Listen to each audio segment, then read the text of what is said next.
Hello friends, I'm Harish Demla from Accurate Fortune Astrology। दोस्तों, जैसा कि आप जानते हैं कि हम एक सीरीज पे काम कर रहे हैं जिसमें हम आपको ये बता रहे हैं कि आप अपनी कुंडली का एनालिसिस करते टाइम किन किन चीज़ों का ध्यान रखें और किस तरीके से उसे एनालाइज करें। इसमें हमने आपको पहले भी काफ़ी वीडियोस हमने अपलोड की हैं और 7 वीडियोस पहले हम अपलोड कर चुके हैं। ये 8वीं वीडियो है।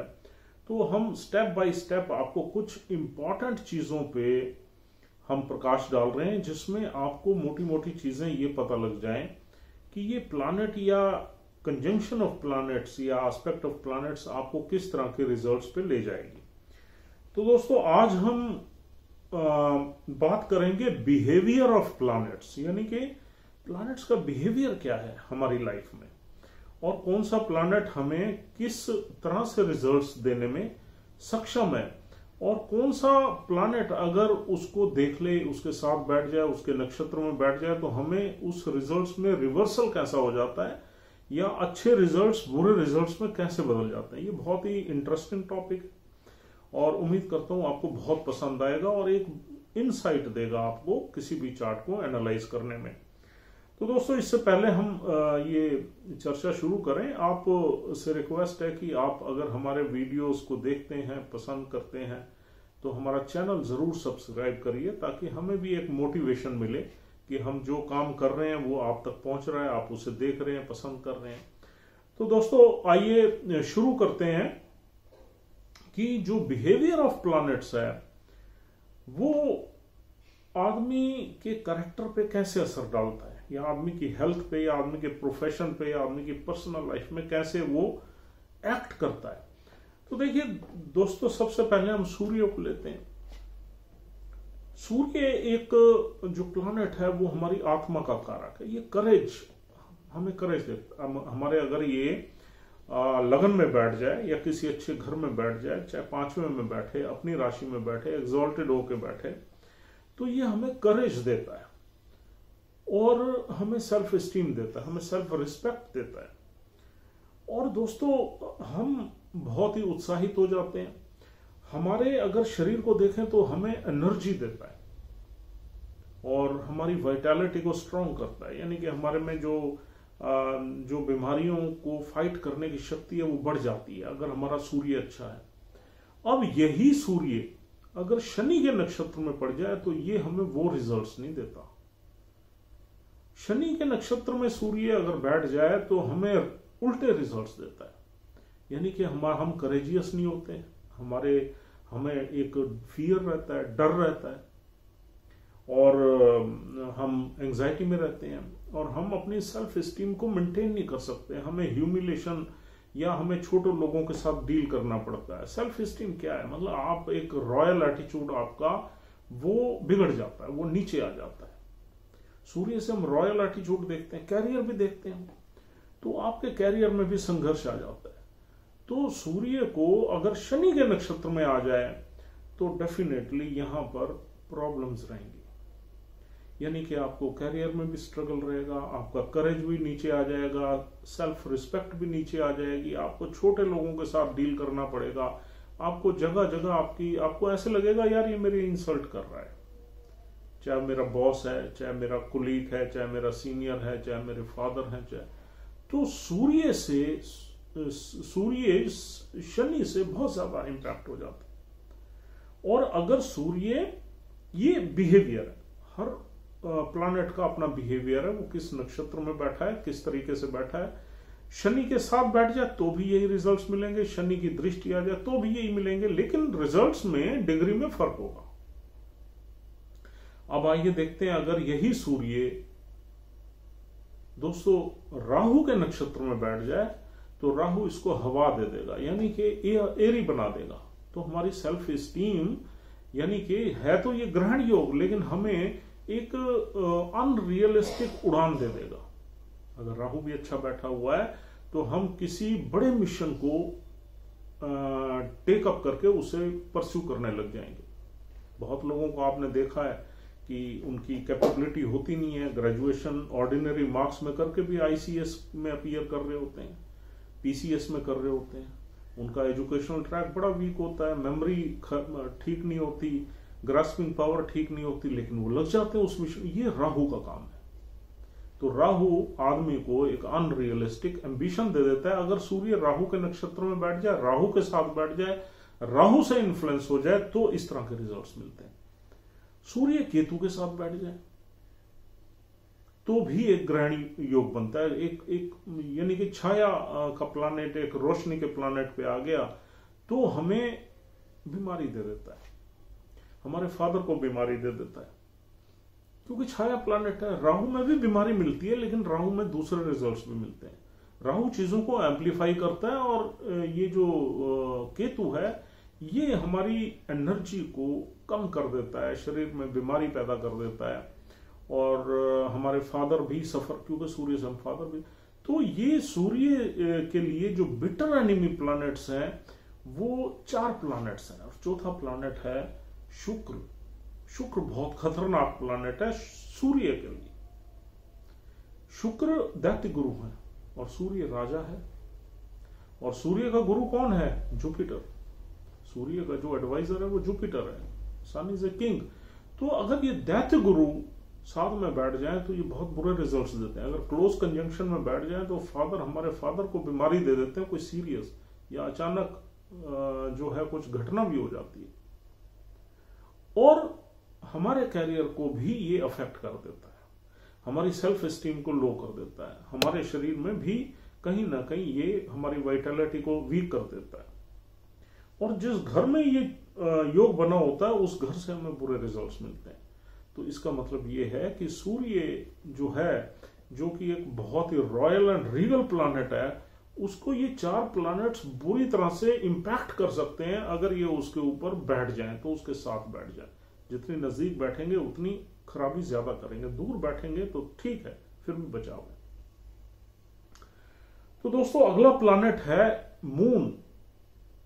मून हमारा बहुत ही सॉफ्ट प्लैनेट है, बहुत ही इमोशंस का प्लैनेट है, हमारा माइंड है, फास्ट मूविंग प्लैनेट है, इसलिए हमारा mind movement to movement change होता रहता है। अभी हम बहुत खुश हैं, किसी ने हमें कुछ कह दिया घर में, हमारे पार्टनर ने कुछ कह दिया, तो हम एकदम अग्रेसिव भी हो सकते हैं, डिप्रेस भी हो सकते हैं, एंथुसियास्टिक भी हो सकते हैं, सैड भी हो सकते हैं, पैसिमिस्टिक हो सकते हैं, डिप्रेशन में भी जा सकते हैं, सिर्फ एक डायलॉग से। This is moon. Moon basically हमारा माइंड है, और माइंड इमोशन से हमारा ब्रेन नहीं है, ब्रेन हमारा मरकरी है। ब्रेन है इंटेलिजेंट का कारक, इंटेलिजेंस का कारक और लॉजिकल एबिलिटी का कारक, और मून है माइंड, इमोशन से जो कनेक्टेड है हमारे।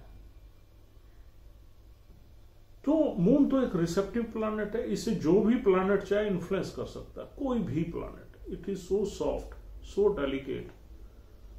तभी हमें अगर इन्वायरमेंट अच्छा मिल जाए तो हम बहुत अच्छा परफॉर्म करते हैं, प्यार हमें अच्छा मिले तो हम बहुत प्यार दे सकते हैं लोगों को, हमारा मून अगर ठीक बैठा हुआ है तो। अगर शनि और केतु और राहु जैसे प्लैनेट्स बैठ जाएं तो शनि हमारे मन में एंजाइटी और फियर भर देता है, केतु डिप्रेशन भर देता है, राहु भी डिप्रेशन के साथ साथ आपके इमोशनल जो अप डाउन्स भर देता है। हमारी जो इमोशंस हैं उनमें उछाल या गिराव बहुत तेजी से रहता है, और कभी हम किसी चीज को करने के लिए उत्साहित हो जाते हैं, कभी हम डिप्रेस हो जाते हैं। This is a job of Rahu. और मंगल मून के साथ अगर बैठ जाए तो माइंड में एग्रेशन भर देता है। सूर्य बैठ जाए तो एंथ्यूज भर देता है, यानी कि करेज भर देता है। और अगर बुध बैठ जाए तो मन को कहीं ना कहीं हमारे मन में एक फाइट चलती है, यानी कि ब्रेन और माइंड, यानी कि कहते हैं ना यार, ये आदमी दिल से डिसीजन लेता है और ये दिमाग से लेता है। तो जिसका मून अच्छा है वो दिल से डिसीजन लेता है, जिसका मरकरी अच्छा है वो दिमाग से लेता है। बस यूं समझ लीजिए आपके एक माइंड में टग ऑफ वार चलेगी। अगर मरकरी के नक्षत्र में बैठ गया, मरकरी के साथ बैठ गया, मरकरी की नजर आ गई, और फिर मून से बीमारियां भी हैं। हमारा मून जो है हमारे हार्ट को, ये चेस्ट एरिया को हम गवर्न करता है मून, और बॉडी के वाटर लेवल को गवर्न करता है। वाटर लेवल अगर ऊपर नीचे हो जाए तो हार्मोनल इश्यूज आ जाते हैं। और मून अगर अफ्लिक्टेड हो जाए इन प्लैनेट्स में से किसी से तो आदमी को कोल्ड, कफ, साइनस, गले में खराश, सीजनल फ्लू, अगर ज्यादा इसकी स्थिति खराब है यानी 2 या 3 प्लैनेट्स इसके साथ बैठ गए तो ये पूरी तरह डैमेज हो जाता है और फिर आदमी को सीरियस बीमारी भी दे देता है। जैसे आपने सुना होगा कि लंग्स में पानी भर जाना, लंग्स का खराब हो जाना, लंग्स में कुछ और प्रॉब्लम आ जाना, साइनस बुरी तरह हो जाना, और फिर इसका अल्टीमेट इसकी बीमारी अस्थमा, अस्थमेटिक बीमारी मून की दी हुई है। अगर मून पे शनि के साथ बैठा हो या केतु के साथ बैठा हो, राहु की दृष्टि हो और साथ में शनि की भी दृष्टि आ जाए तो ये हमारी हेल्थ को खराब कर देगा। और अगर ये मून बीमारी के किसी घर में बैठ गया फिर तो पक्का गए हैं 6, 8, 12 में, यानी कि एक तो बीमारी के घर में, दूसरा इन प्लैनेट्स के साथ। अब कई बार हमने देखा है कि बीमारी के घर में भी बैठा है, नीच का भी बैठा है और इन प्लैनेट्स के साथ भी बैठा है या इनकी नजर भी है, तो बहुत बुरी तरह मून डैमेज हो जाता है और हमारी हेल्थ को अफेक्ट कर देता है और हम एक एक हैप्पीनेस का मिसिंग मिलता है। तो moon is a receptive planet always. Moon किसी को इन्फ्लुएंस नहीं करता बल्कि इन्फ्लुएंस हो जाता है दूसरे प्लैनेट से, चाहे कोई भी हो, चाहे उसका मित्र हो या एनिमी हो। तो दोस्तों आगे चलते हैं, अब आते हैं मंगल की तरफ। मंगल हमारी विल पावर का प्लैनेट है, करेज का, ब्लड का प्लैनेट है और मंगल के बिटर एनिमी है राहु, केतु, शनि और बुध। ये 4 प्लैनेट्स मंगल के बिटर एनिमी प्लैनेट्स हैं। ये मंगल को डैमेज कर सकते हैं, मंगल को इंपैक्ट कर सकते हैं। मंगल का बिहेवियर इन अलग अलग प्लैनेट्स में अलग अलग रहेगा। मंगल अगर पावरफुल है तो आपको प्रॉपर्टी से ब्लेस करेगा, भूमि कारक है, लैंड से ब्लेस करेगा, विल पावर देगा, करेज देगा, हिम्मत देगा, डेयरिंग बनाएगा, एडवेंचरस एक्टिविटीज में ले जाएगा, स्पोर्ट्स एक्टिविटीज में ले जाएगा, जिम एक्सरसाइज कराएगा, बॉडी का ध्यान रखवाएगा, बहुत काम है। अगर मंगल के साथ मंगल इनके नक्षत्र में बैठ जाए या नक्षत्र का लॉर्ड खराब बैठ जाए, वो भी आपने देखना है। अगर मंगल शनि के साथ बैठ जाए तो इरिटेबल हो जाएगा। मंगल एक्शन का कारक है, शनि पुल बैक करेगा, उसे एक्शन को डिले करवाएगा, होल्ड पे रखेगा, एग्जीक्यूट नहीं करने देगा। टाइम पे जो काम आपको करना है, आपने सोचा, वो टाइम पे हो ही नहीं सकता अगर शनि के साथ मंगल बैठा हो। आप इसको अपने चार्ट पे भी एग्जामिन करके देखो। तो Shani is a delaying planet, holding, pulling back planet, और शनि मंगल को इरिटेट करेगा क्योंकि जब टाइम पे हमारा कोई काम नहीं होता, सुबह हमने सपोज 9 बजे उठना है या 8 बजे उठना है और हम 8 बजे नहीं उठ पाते और वो काम हमारे हाथ से स्लिप हो जाता है, तो ये कौन करवाता है? शनि करवाता है। शनि रात का प्लैनेट है, मंगल डे का प्लैनेट है। राहु के साथ बैठ जाए तो हमारा ब्लड प्रेशर की बीमारी दे देता है हमारे यूथ में। राहु उस मंगल के ब्लड को बहुत ज्यादा उसका चाप बढ़ा देता है, एम्पलीफाई कर देता है, और फिर एग्रेशन भी मैनीफोल्ड बढ़ जाता है। लेकिन हिम्मत बढ़ जाती है जब हमारा ब्लड फ्लो तेजी से चलता है, तो हमारे में एनर्जी लेवल बढ़ जाता है। लेकिन वो एनर्जी तब खतरनाक हो जाती है जब हम उस एनर्जी को बैलेंस ना कर पाए। बचपन में आपने देखा होगा कई बच्चों को मिर्गी आती है, ये मंगल और राहु का कंजंक्शन ही है। मंगल और राहु जब भी इकट्ठे बैठे हो, हमें अपनी एनर्जी को बैलेंस करने के लिए कहीं ना कहीं जिमिंग में जाना चाहिए, एक्सरसाइज में जाना चाहिए, स्पोर्ट्स में जाना चाहिए, तब जाके वो एनर्जी बैलेंस होती है और हम ठीक रहते हैं। नहीं तो वो या तो हमारी हेल्थ खराब कर देगा, ब्लड में इन्फेक्शन डाल देगा, या फिर गुस्सा हमें इतनी आएगा कि हम अपनी पर्सनल लाइफ को भी हैंडल नहीं कर पाएंगे। केतु के साथ मंगल बैठ जाए तो ब्लास्टिंग ब्लास्टिंग एनर्जी साथ में आ गई। केतु जो है वो अग्निकारक प्लैनेट है, लेकिन मंगल से 10 टाइम्स ज्यादा है। लावा आपने देखा है, वो मंगल और केतु की एनर्जी है। जब भी कोई बम या कोई भी एयर क्रैश होता है, आग के गोले निकलते हैं, वो मंगल और केतु की एनर्जी है। मंगल अग्निकारक है सिर्फ, केतु ब्लास्ट, जिसमें आपको धुआं भी नजर आता है। This is a energy of Mars and Ketu. तो केतु भी अगर मंगल के साथ बैठ जाए तो उस घर को खराब कर देता है और मंगल को बहुत ज्यादा फायरी बना देता है। और सिमिलरली बुध ऐसा प्लैनेट है जो मंगल को इरिटेशन देता है। बुध एक हमारा थिंकिंग लॉजिकल माइंड है, लॉजिकल एंड थिंकिंग माइंड, और मंगल जो है एक्शन का कारक है। अब एक्शन, मंगल जो है एक्शन लेने से पहले ज्यादा नहीं सोचता। मंगल से हम फौजी देखते हैं, सिपाही देखते हैं, ये कहां सोचते हैं एक्शन लेने से पहले। इनको बस मंगल एक सेनापति है या एक सिपाही है, इसको बस ऑर्डर मिलना चाहिए अपने सीनियर से, राजा से, यानी कि सूर्य जैसे प्लैनेट से। सूर्य किंग है। जब मंगल कोई ऑर्डर लेता है तो उसके बाद अगर ऑर्डर मिला फायर तो वो फायर ही करेगा, वो अपने दिमाग से नहीं सोचता। अगर मंगल को कोई भी कमांड मिल जाए वो उसी कमांड को मिलेगा, उसी कमांड को इमीडिएटली एग्जीक्यूट कर देगा। और बुध क्या है? बुध हमारा इंटेलिजेंस है, लॉजिकल माइंड है। अगर मंगल के एक्शन में बुध आ जाता है तो मंगल एक्शन नहीं ले सकता, क्योंकि उसका ब्रेन एक्टिवेटेड है। और जब वो एक्शन नहीं ले पाता तो definitely there is a fight between action and thinking. तो मंगल जिनका पावरफुल होता है वो एक्शन ओरिएंटेड लोग होते हैं, डिसिप्लिन्ड होते हैं। अब एक एग्जांपल से आपको समझाते हैं कि अगर आपको किसी फ्लाइट को पकड़ने के लिए आप, अगर मंगल आपका सिर्फ बैठा हुआ है तो आप फ्लाइट को पकड़ने के लिए अगर 1.5 घंटा पहले जाना है तो आप 1 घंटा 40 मिनट पहले वहां पहुंच जाएंगे। और अगर मंगल बुध के साथ बैठा हुआ है तो बुध उसको सोचने पे मजबूर कर देगा कि भाई हम थोड़ा सा लेट भी जा सकते हैं। ये सोच आ जाएगी। भाई 1 घंटा पहले से अगर हम पहुंच जाते हैं एयरपोर्ट पे तो भी तो हमें एंटरटेन कर लेते हैं स्टाफ, और हम क्यों ना मतलब इसको, तो फिर हम उसके हिसाब से लेट उठेंगे, आराम से तैयार होंगे। तो अब बुध का इन्वॉल्वमेंट मंगल के साथ आ गया। वो हमें एक थॉट प्रोसेस दे रहा है कि व्हाई आई मीन अर्ली। तो ये वाले जो एक्शंस हैं ये बुध के हैं।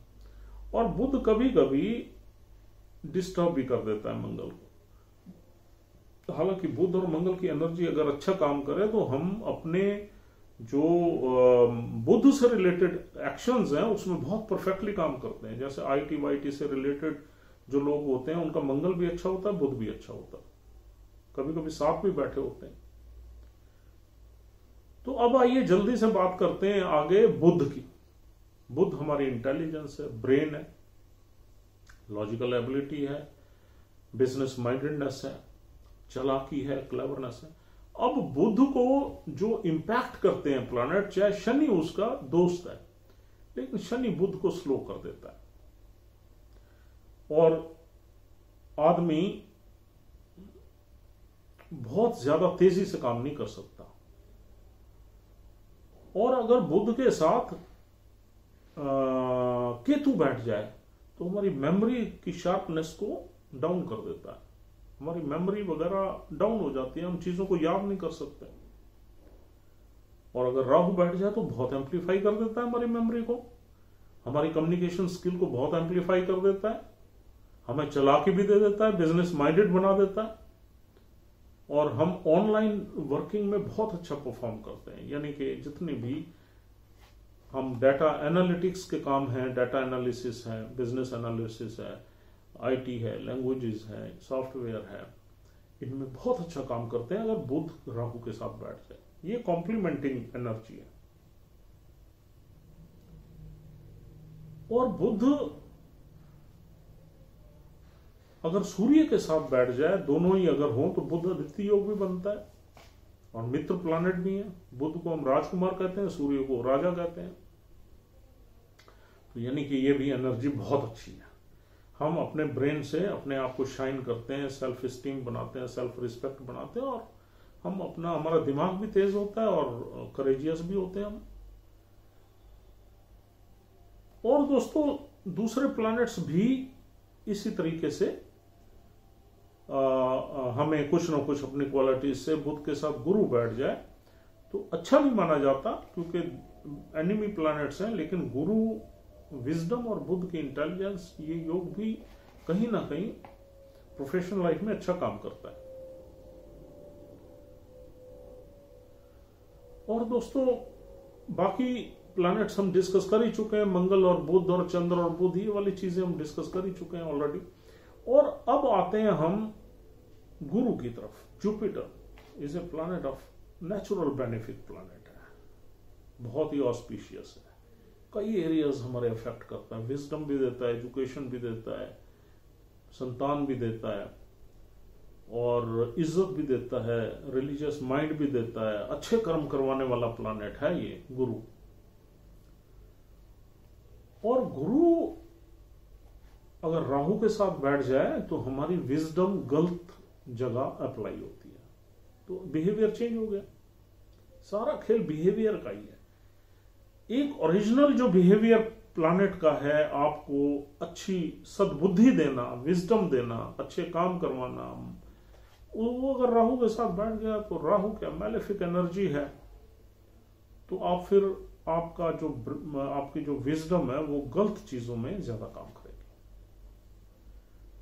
और अगर शनि के साथ बैठ गया तो भी शनि देखना पड़ेगा किस तरीके से बैठा हुआ है, तो भी ज्यादा अच्छे रिजल्ट्स नहीं मिलते।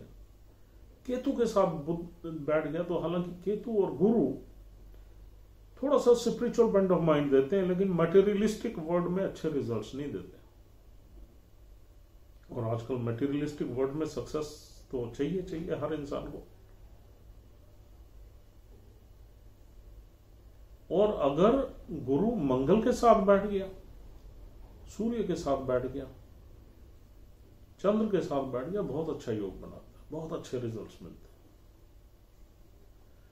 तो दोस्तों आगे आते हैं शुक्र की तरफ। शुक्र प्लैनेट एक कला का प्लैनेट है, एक मौज मस्ती का प्लैनेट है, पैसे का प्लैनेट है, खाने पीने का प्लैनेट है, रिलेशनशिप्स का प्लैनेट है। अब शुक्र भी चंद्र की जगह बहुत ज्यादा इन्फ्लुएंस हो जाता है हर प्लैनेट से। ये भी एक, इसको भी हम कह सकते हैं हमारी इमोशंस, रिलेशनशिप को मतलब इमोशनल प्लैनेट। देखिए सूर्य के साथ तो हमने बता ही दिया आपको, चंद्र का भी दुश्मन है शुक्र, चंद्र के साथ भी ज्यादा अच्छे रिजल्ट्स नहीं देता। मंगल के साथ न्यूट्रल रिलेशनशिप है, मंगल के साथ शुक्र बैठ जाए तो हमें कहीं ना कहीं सेक्स में ले जाता है, राहु के साथ बैठ जाए तो सेक्स में ले जाता है। मंगल के साथ बैठ के थोड़ा सा पॉजिटिविटी रहती है हमारे रिलेशनशिप में, वरस राहु के साथ तो हमें मतलब चीट करने वाले लोग ज्यादा मिलेंगे रिलेशनशिप्स में, जिसके भी चार्ट में है। और केतु के साथ बैठ जाए तो खराब रिजल्ट्स देता है, रिलेशनशिप्स में हम सक्सेसफुल नहीं होते। और शनि के साथ भी शुक्र के बहुत अच्छे रिजल्ट्स नहीं देखेगा। तो जो शुक्र का सिग्निफिकेंस है वो ये प्लैनेट्स बदल देंगे, कोई प्लैनेट बढ़ा देगा, कोई खत्म कर देगा। तो this is the behaviour change of Venus. अब आते हैं शनि की तरफ। शनि एक बहुत ही प्रैक्टिकल, हार्डकोर, रिस्पॉन्सिबल तरीके का प्लैनेट, वो आदमी को संघर्ष देने में मास्टर है। किसी भी आदमी को फ्री में कोई चीज नहीं देता, कोई लॉटरी नहीं निकालता। वो कहता है बेटा काम करो और फल लो। काम करने में रगड़ता है, पूरे ट्रायल्स लेता है, पूरे दुख देता है, तब जाके रिजल्ट्स देता है। तो शनि के साथ हम, सूर्य की भी एनिमिटी है, चंद्र की भी एनिमिटी है, मंगल की भी एनिमिटी है। सूर्य इतनी बड़ी मैलेफिक एनर्जी है, इसके साथ कोई भी प्लैनेट बैठ जाए तो दिक्कत ही करेगा। सूर्य के साथ हम बता चुके हैं, चंद्र के साथ भी हम बता चुके हैं, चंद्र इंपैक्ट हो जाएगा। मंगल के साथ बता चुके हैं आपको, मंगल इंपैक्ट हो जाएगा। बुध के साथ बैठ जाए तो बुध में भी कुछ ना कुछ विकार पैदा कर देगा, चाहे उसका दोस्त है। गुरु के साथ बैठ जाए तो भी कहीं ना कहीं प्रॉब्लम्स है, हम बात कर ही चुके हैं। अगर शुक्र के साथ बैठ जाए तो भी हमारे रिलेशनशिप में कुछ ना कुछ खटास रहती है। एग्जॉल्टेड सैटर्न तो हमारा विवाह खराब कर देता है। एग्जॉल्टेड सैटर्न 7 नंबर राशि शुक्र की राशि है, सभी को पता ही है। और अगर शनि केतु के साथ बैठ जाए तो बहुत ही बुरी बीमारी दे देता है, वो बीमारी जिसका नाम लेना भी हम नहीं चाहते। और राहु के साथ भी शनि के बहुत बुरे रिजल्ट्स मिलते हैं हेल्थ को लेकर, क्योंकि जब मैलेफिक एनर्जी मल्टीपल हो जाती हैं तो ये हमें बहुत ही कष्ट देती हैं, और बीमारी के घर बैठ जाए तो फिर तो ये लगभग तय है। तो Saturn is a very malefic energy. जैसे केतु, सैटर्न और राहु, ये तीनों बहुत मैलेफिक एनर्जी।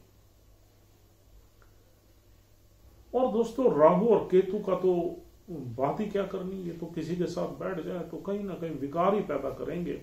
हाँ, लेकिन राहु में एक चीज जरूर है कि वेल्थ के घर में बैठ के कई बार अपने मित्र राशि में वेल्थ बहुत दे देता है, जो आप संभाल ही नहीं सकते।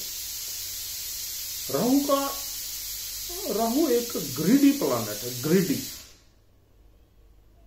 हर चीज में। अगर राहु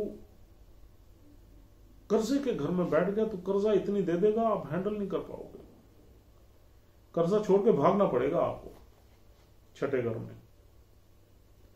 या फिर छठे घर में कोई प्लैनेट राहु के नक्षत्र में बैठ जाए और राहु वेल्थ में बैठ जाए तो भी ये पोजीशन बन जाएगी। सपोज गुरु बैठा हुआ छठे घर में, राहु के नक्षत्र में बैठा हुआ, राहु वेल्थ, राहु कहेगा कि मुझे वेल्थ चाहिए, आप कर्जा लो, कुछ करो, मुझे तो पैसा चाहिए, आपसे कर्जा करवाता रहेगा। आप एक कंपनी बड़ी बना लोगे, उसमें आप 10 करोड़, 20 करोड़, 50 करोड़, 100 करोड़, 200 करोड़, और फिर एक बम फूटेगा,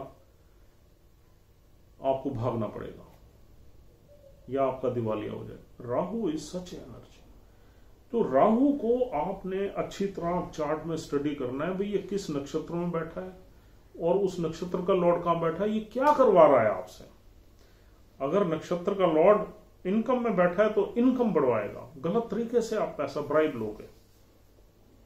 सूर्य के नक्षत्र में बैठा है, सूर्य एग्जॉल्टेड है और सूर्य किसी पावरफुल पोजीशन में आपको ले जाता है, सपोज सरकारी पोजीशन में, उसको आप नंबर 2 की इनकम पैदा करवा देगा, किसी का पैसा मार लेगा। अगर बिजनेसमैन है कोई और राहु उसके किसी ऐसे नक्षत्र में बैठा है जिसका लॉर्ड उसे बिजनेस करवा रहा है, तो लोगों को पैसा मारेगा। तो राहु को स्टडी करना बहुत। और केतु मैलेफिक एनर्जी है, केतु जिस घर में बैठ जाए उस घर के सिग्निफिकेंस से डिटैच करेगा आप। वेल्थ के घर में बैठ जाए पैसा इकट्ठा नहीं करने देगा, और अगर 11वें घर में बैठ जाए इनकम में प्रॉब्लम पैदा करेगा। तो जिस घर में केतु बैठ जाता है 90% रिजल्ट्स यही निकलते हैं, 10% वेरिएशन भी आती है। केतु कई बार आपको अचानक इतना धन दे देता है आप संभाल नहीं सकते, लेकिन वो देखना पड़ेगा केतु बैठा कैसे है। देखिए एक बहुत ही, मैं आपको एग्जांपल देता हूं। सपोज शुक्र का लगन है और शुक्र 11वें घर में बैठा हुआ है, यानी कि 2 नंबर का लगन है और शुक्र एग्जॉल्टेड होकर 11वें घर में बैठा हुआ है। आपके दूसरे प्लैनेट्स भी सपोर्ट कर रहे हैं प्रोफेशन वगैरह, और आपकी इनकम सपोज बहुत बढ़ जाती है। तो आप जिस नक्षत्र में बैठे हुए हैं उस नक्षत्र का लॉर्ड जब 2nd हाउस में आ जाता है तो आप उस पैसे को कहीं सेव करते हैं। डॉट्स को कनेक्ट करिए। और ऐसे ही जब कोई प्लैनेट, अच्छा प्लैनेट, ऑस्पिशियस प्लैनेट 11वें घर में बैठा होता है बहुत ही स्ट्रांगली, और आप एक बहुत अच्छे ओहदे पे हैं, बहुत अच्छी इनकम है या बहुत अच्छा बिजनेस कर रहे हैं और आपका लाखों रुपए की इनकम है, और उस इनकम का प्लैनेट केतु है, उस नक्षत्र का लॉर्ड केतु है जिसमें वो प्लैनेट बैठा हुआ है, और केतु दूसरे घर में बैठा हुआ है, तो फिर केतु आपको पैसा इकट्ठा करवा देगा। तो अगर केतु ऑस्पिशियस तरीके से बैठा हुआ है तो पैसा इकट्ठा करवाएगा, और केतु अगर गलत तरीके से बैठा हुआ है दूसरे घर में, तो आप पैसा जोड़ ही नहीं सकते। आप 1,50,000 रुपए जोड़ोगे, खर्च हो जाएगा। अब यूं तो 5वें घर में केतु बैठ जाए तो संतान भी होती है, 5वां घर चाइल्ड बर्थ का है, लेकिन देखना पड़ेगा केतु कैसे बैठ। केतु संतान भी देता है, केतु शादी भी करवा देता है अगर ऑस्पिशियस है तो। केतु की महादशा अंतरदशा में शादियां भी होती हैं भाई। हर प्लैनेट हर काम करवा सकता है, बस हमें यह देखना है वो प्लैनेट जो है जिस नक्षत्र में बैठा हुआ है उस नक्षत्र का लॉर्ड कहां बैठा हो। अगर दोनों ऑस्पिशियस हैं तो अच्छे रिजल्ट्स मिलेंगे। तो दोस्तों मेरे ख्याल से बहुत लंबी हो गई है ये वीडियो। उम्मीद करता हूं ये चर्चा आपको काफी पसंद आई होगी और इसमें आपको एक नया जो है इंसाइट मिलेगी, नई इंसाइट मिलेगी कि प्लैनेट की बिहेवियर को आपने स्टडी कैसे करना है। प्लैनेट का बिहेवियर आपने स्टडी कर लिया तो एस्ट्रोलॉजी हो गई। और हर प्लैनेट के साथ बिहेवियर चेंज होता है। हर प्लैनेट पे जब दृष्टि किसी की पड़ती है तो उसका बिहेवियर चेंज होता है, और वो दृष्टि अच्छी है बुरी है तो आपने देख के उसके बिहेवियर को वो शाइन कर रही है या अंडरमाइन कर रही है वो आपने देखना, और उसको देख के आपने रिजल्ट्स निकालने हैं।